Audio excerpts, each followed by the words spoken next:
Can you prove God exists just by thinking about it? Well, that's what St. Anselm claimed, and he thought his conclusion was inescapable. But a monk called Gaunilo had other ideas. In this video, we explore the ontological argument, Gaunilo's famous reply, and whether it actually works. The ontological argument is an a priori argument for the existence of God.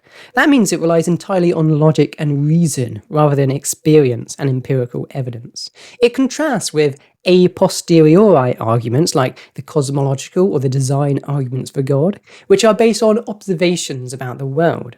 Ontology is the study of being, so the ontological argument is essentially a logical argument that tries to show that God must exist, simply based on the concept or definition of God. In other words, from God's being. The most famous version of the argument comes from the 11th century theologian St. Anselm, who defined God as that than which nothing greater can be conceived.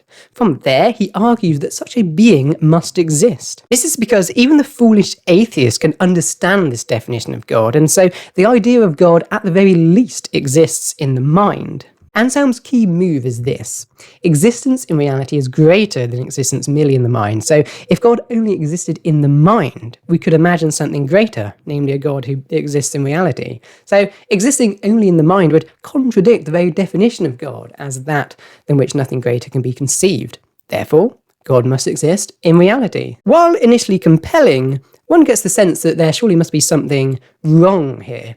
Identifying the error is not easy. Thinkers have enjoyed drawing attention to its fallacious matter by simply substituting the words and proving all sorts of things. An old YouTuber from years ago once argued that cookies are the tastiest snack.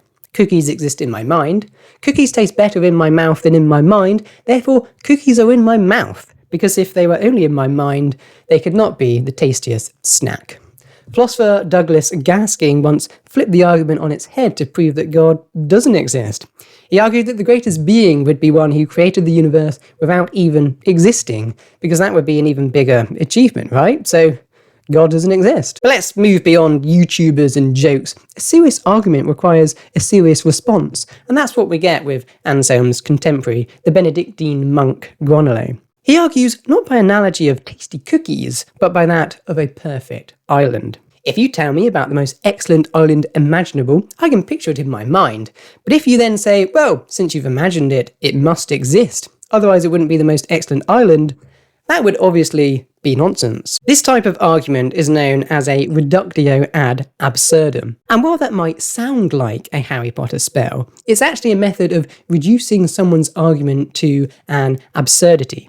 The perfect island argument reaches an absurd conclusion on purpose, but since it's analogous to the ontological argument, the conclusion of that argument must also be absurd. In a nod to Jedi Knight Obi-Wan Kenobi from long, long ago, Gaunilo says, "I know not which I ought to regard as the greater fool, myself, supposing that I should allow this proof, or him, if he should suppose that he had established with any certainty the existence of this island." But is this response successful? It must be said that its strength depends on the extent to which it is truly analogous to the original argument. Are islands, and indeed cookies, similar at all to God? Well, no. And this is Anselm's argument in his rejoinder to Gaunilo, whom he addresses as you, whoever you are. Here's Anselm's comeback. God isn't like islands or cookies. These things are contingent. They might exist or they might not. The island could collapse into the sea, the cookie could be consumed. Their existence depends on something external. But God is a necessary being, a being that cannot not exist. That's a category difference. You can't run the same argument for contingent things. And why must God be a necessary being? Well, that's obvious. A necessary being is greater than a contingent being. And since God is that which a greater cannot be conceived, he must necessarily exist. This plays into Anselm's argument in chapter 3 of the Proslogion, which follows from Anselm's original argument in chapter 2. A being that cannot be conceived not to exist is greater than a being that can be conceived not to exist, therefore God cannot even be thought not to exist. Wait, what if the fool simply imagines God and then imagines him not existing? Why can't we just do that? Well, we can try, says Anselm, but anyone who claims that they can conceive of God not existing is doing one of two things. Either they conceive of a being than which a greater is inconceivable, or they do not conceive at all. If they do not conceive at all, then by definition they are not even conceiving of God in the first place in order to conceive of his non-existence. So much for that option. If, however, they conceive of a being than which a greater is inconceivable, which they must be doing if they are attempting to conceive of God's non-existence, then they fall victim to Anselm's now classic formula, that is, if they conceive of a being than which a greater is inconceivable, they have this conception in the mind, and therefore we are involved in another contradiction, because we can conceive of something greater, namely God actually existing. Therefore, for God to be that than which a greater is inconceivable, he must exist in reality. Confused? Try thinking of it like this. Necessary existence is better than contingent existence. God is that which a greater is inconceivable, so God must exist necessarily. And if you try to imagine him not existing, well, then you're no longer imagining God. If things were not bad enough for Gaunilo already, he also makes the mistake of effectively talking about that island that is greater than any other island. But Anselm isn't saying anything like that God that is greater than any other God, or even that God is that which is greater than everything.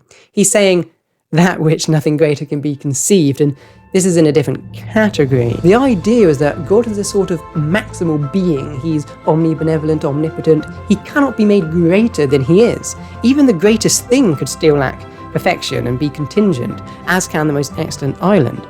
God, on the other hand, is necessary and perfect. So, if Gaunilo doesn't nail it, what is Anselm's mistake?